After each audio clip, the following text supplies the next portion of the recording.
Welcome back. We are now going towards finding squares in UN, and as our experience tells us until now that things are very nice when we are looking at n to be a prime number.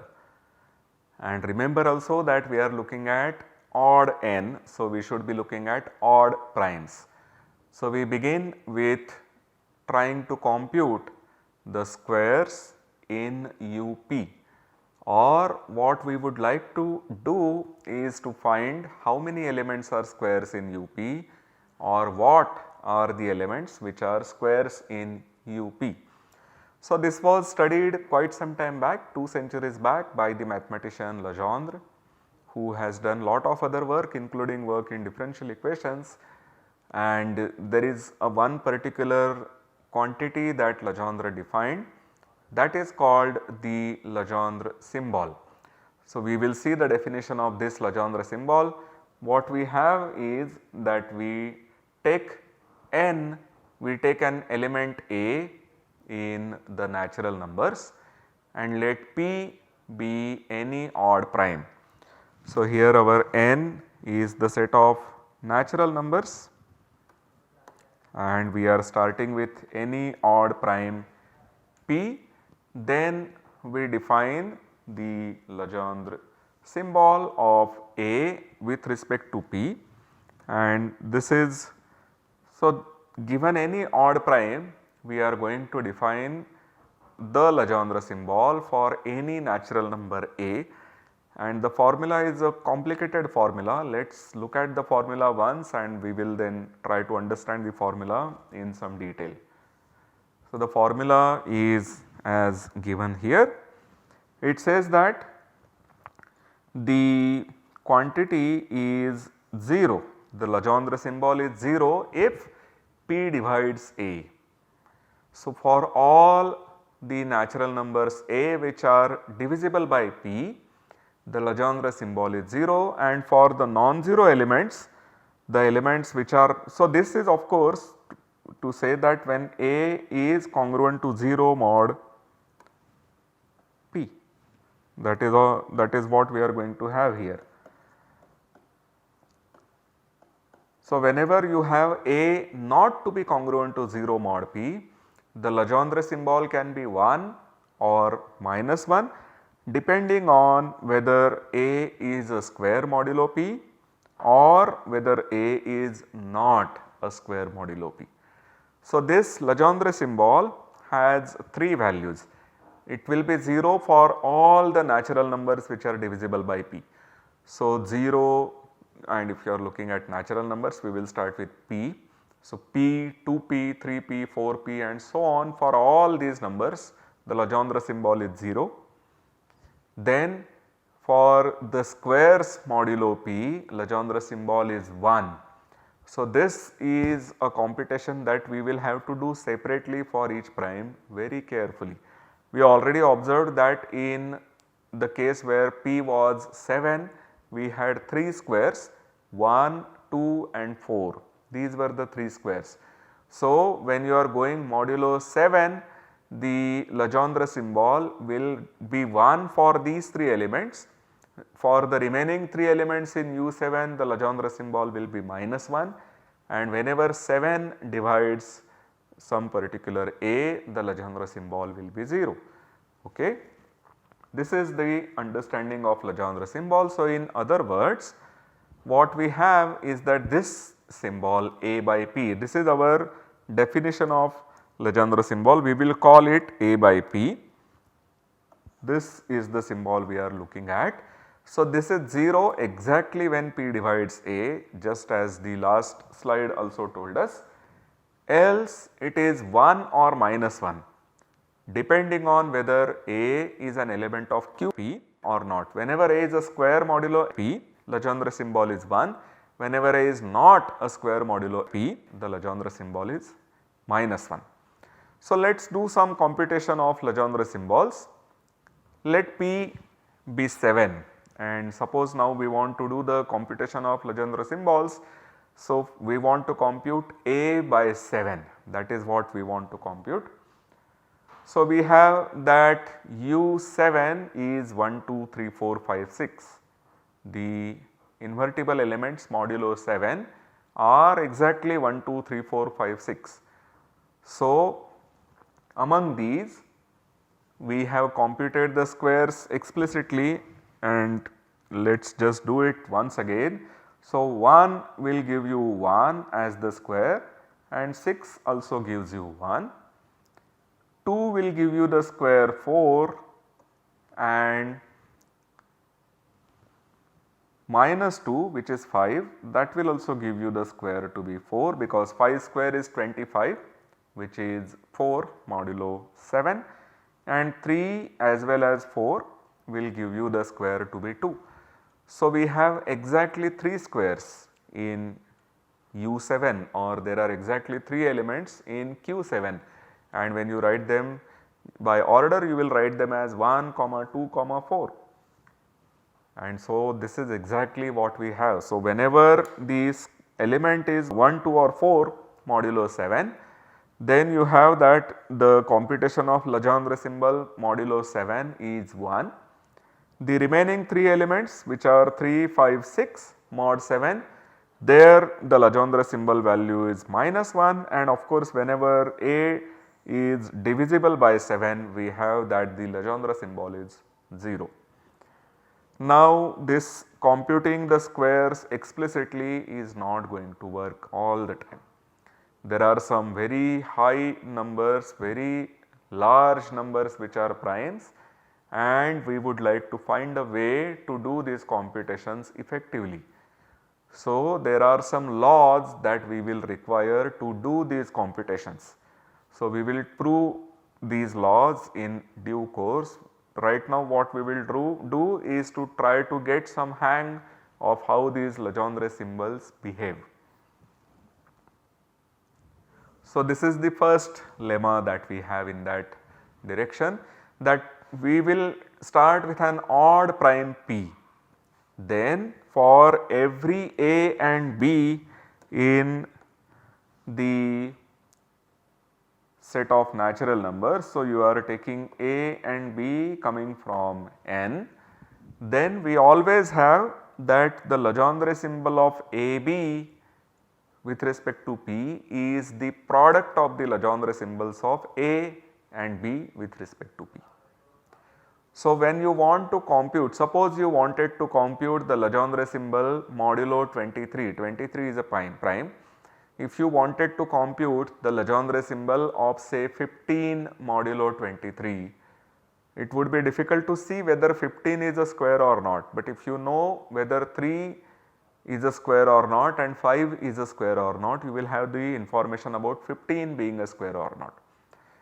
So, whenever you know the value of the Legendre symbol 3 by 23 and 5 by 23, that will allow you to compute the Legendre symbol for 15 by 23. So, this way we can compute from the small elements, by taking products we will be able to compute the Legendre symbols for all elements modulo p. And of course, we know that you will then have to compute it only for primes and you can actually start with these a comma b to be elements in integers, not necessarily only in natural numbers. So, you will look at negative numbers, you will look at positive numbers, and among the negative numbers if you know how to compute the Legendre symbol of -1 then you can just do the calculation for positive numbers, and with -1 you have the calculation for all integers, and among positive numbers also once you know how to compute Legendre symbol for each prime with respect to a given prime p, then you have lot of freedom, then you have lot of tools at your hand to compute these Legendre symbols. So, let us prove this statement right now. We want to prove that this AB by P is A by P, B by P. So, first possibility is that if P divides AB, then P divides A or P divides B. This is one statement that we know quite well by now, and this is in fact also true if and only if so you will in fact have that this happens if and only if you have that P divides A or P divides B. So, we will get that AB by P is 0 if and only if A by P is 0 or B by P is 0. So, here on the right hand side of the if and only if symbol I have two numbers and I am saying that this number is 0 or that number is 0. And when you have two numbers and you have the possibility that one of them can be 0, this is written in terms of having the product being 0.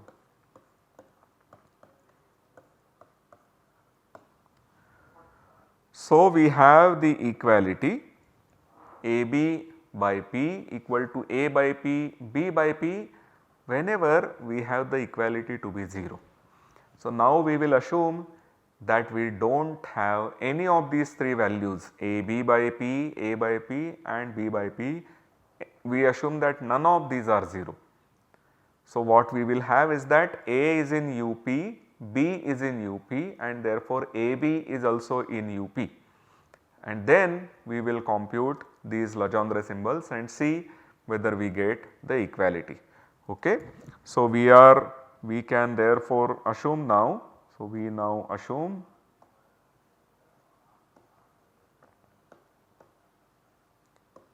that A comma B is an element in UP.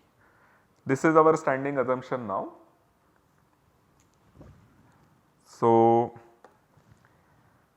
A comma B are in UP and we want to check whether AB by P is same as A by P, B by P. Now, we observe that UP has a primitive root.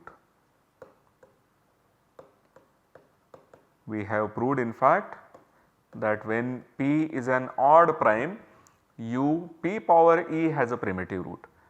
So, in particular UP has a primitive root, and then we also saw that the number of squares will have cardinality exactly P minus 1 by 2. The subgroup consisting of all squares has cardinality P minus 1 by 2, exactly half the elements are squares. So, clearly if AB belong to QP, then the product AB is also in QP because it is a subgroup. Remember, I had said that this fact is going to play an important role. So, if A comma B both are in QP, then the product AB is in QP and then we get the equality quite easily.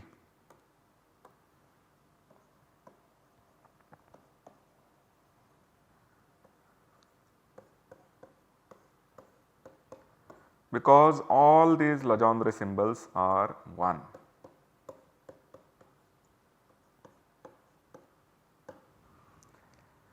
Now, we have to deal with the case where one of the two is in QP and the other is not in QP, and then finally we will have to deal with the case where none of those two is in QP. So, those are the only two conditions that we need to verify our proof in. So, we start with A in QP and B not in QP, but observe that the cardinality of QP is exactly 1 by 2 of the cardinality of UP. So, QP, which is the subgroup of UP, has exactly half the elements and the remaining set of elements is therefore going to be a single coset. We have observed that whenever you have a normal subgroup, here the groups are abelian. So, we have the subgroup QP inside UP and then you will take the cosets of QP in UP, you will take the cosets of Qn in UN in general, then each coset will have cardinality equal to the cardinality of Qn. But since QP has cardinality exactly half of that of UP, the elements which are outside UP will form a single coset. So, since cardinality of QP is cardinality of UP upon 2, the set UP minus QP is a single coset.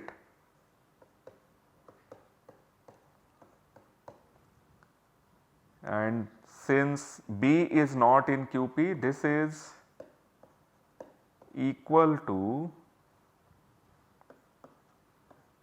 the coset BQP. Now we have that A is in QP and then BA also belongs to the coset BQP, which is actually equal to UP minus QP. So, here we get that when you have A in QP, B is not in QP, it will tell you that BA or AB is not in QP.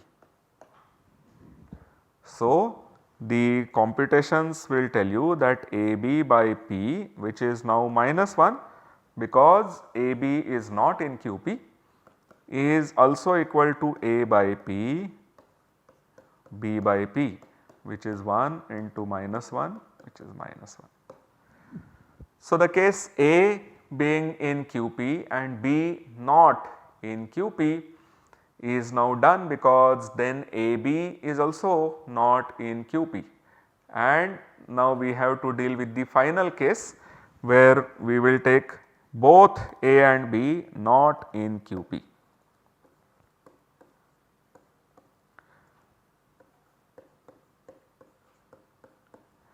If A is not in QP and B is not in QP, then by our earlier observation, we have that UP minus QP is a single coset. So, we have that B is in BQP and A is also in BQP. So, that will tell you that A is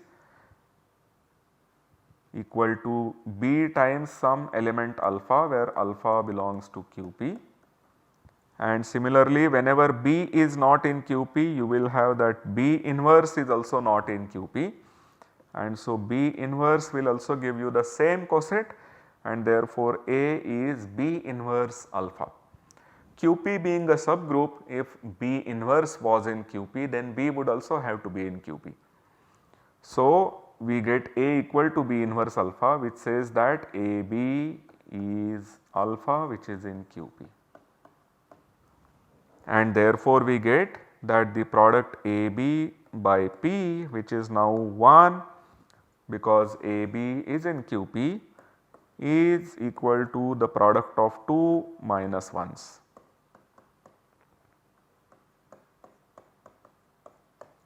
So, we get equality in all the cases.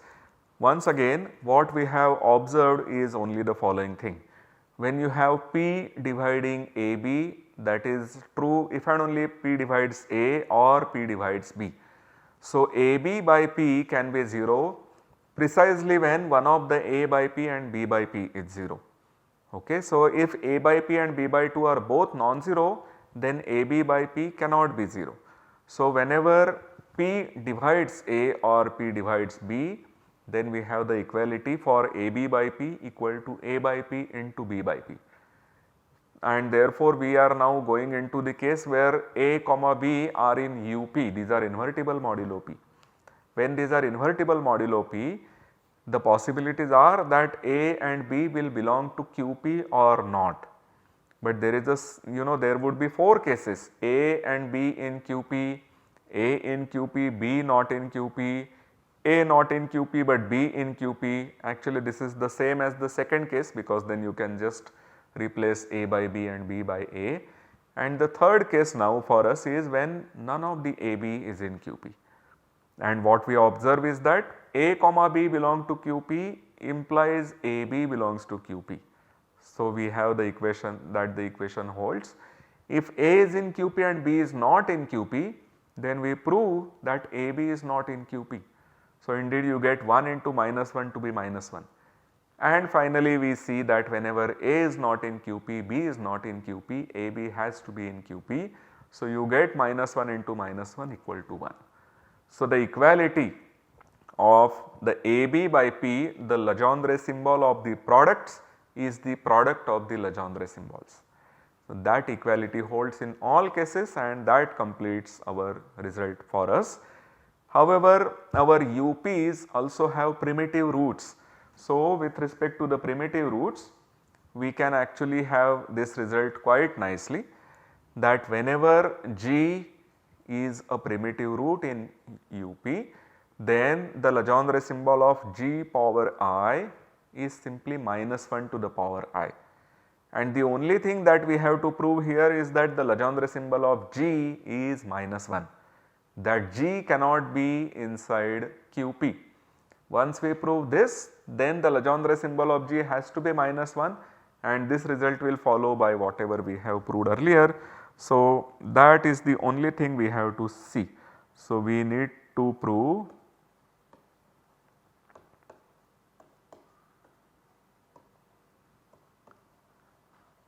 that G is not in QP. But this is quite clear because the group generated by G is the group UP. If your G was sitting in QP, then the whole UP will be sitting in QP. But QP is also a subset of UP. So, this would force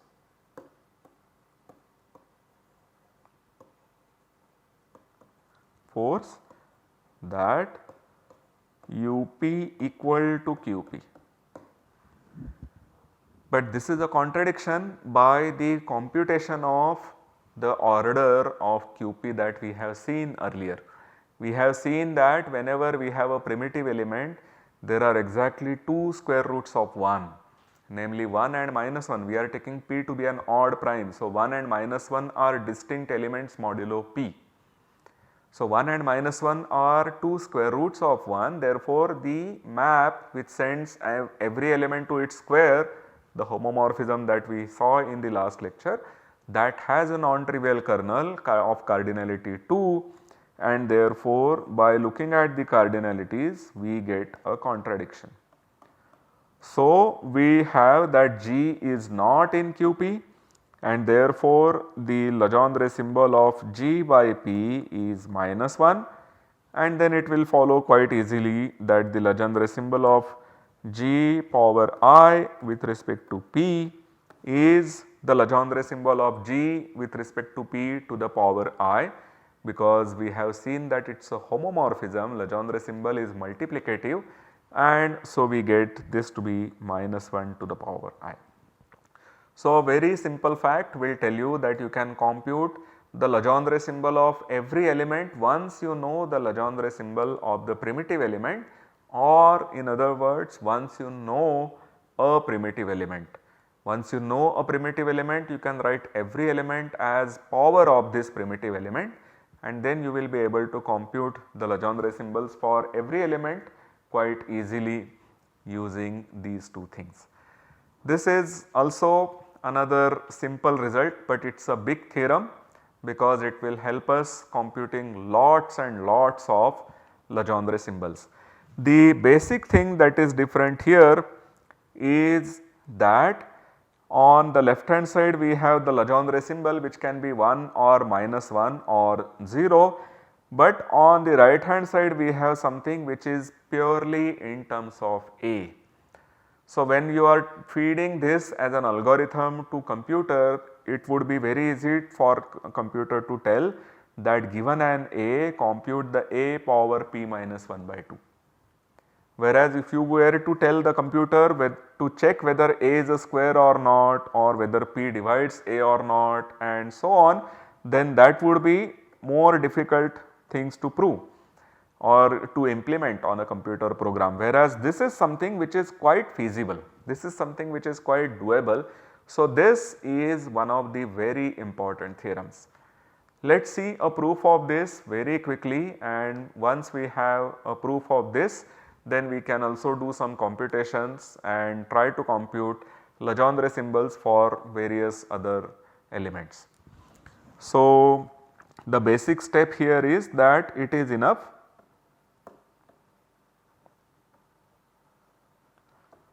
to prove this for a primitive G in UP. This is because, so I will give a reason to tell why this is enough.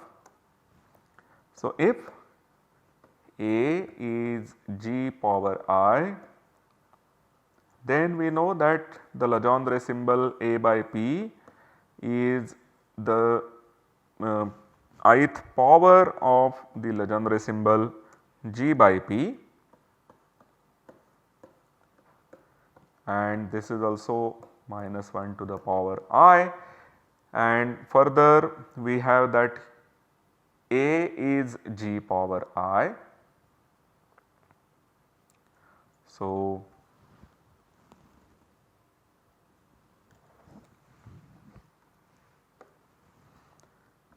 A to the power P minus 1 by 2 is G to the power I into P minus 1 by 2, and this is nothing but G power P minus 1 by 2, the whole thing to the power I. So, if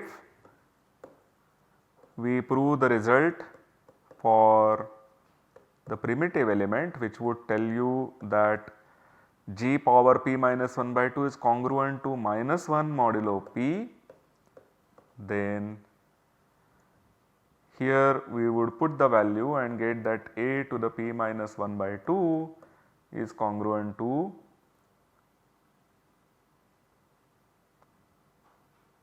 minus 1 to the power I, and from the previous step this is nothing but the Legendre symbol A by P.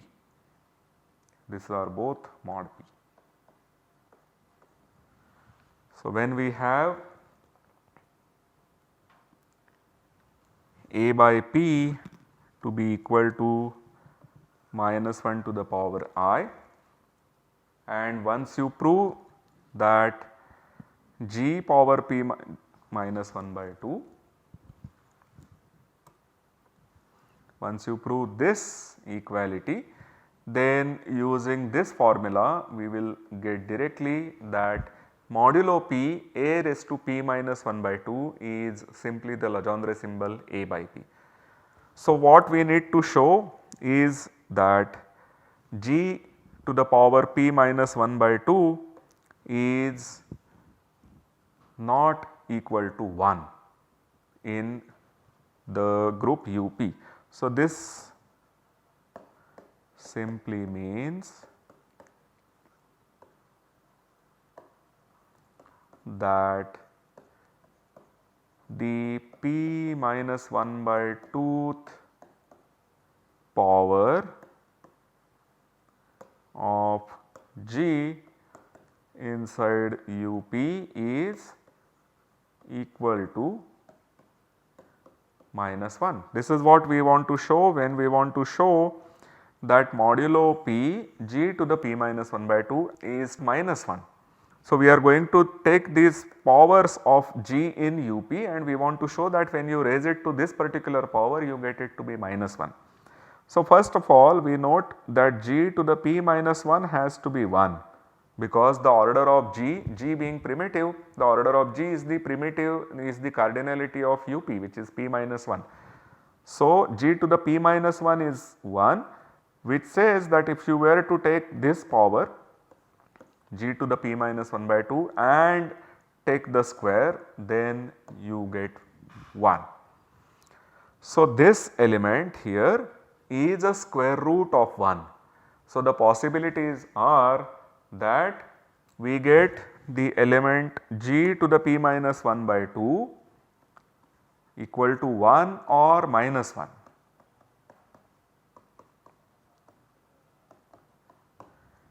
But the order of g in UP is p minus 1. So, it is not this number which is smaller than p minus 1, and therefore, the power p minus 1 by 2 of g has to be minus 1 in UP. So, this completes the proof. So, what we have proved, once again I should recall this for you, that the Legendre symbol can be computed very easily simply by taking the p minus 1 by 2th power of your natural number a and going modulo the prime p. So, we will see some more such things which will help us computing the Legendre symbols in the coming lectures. See you until then. Thank you.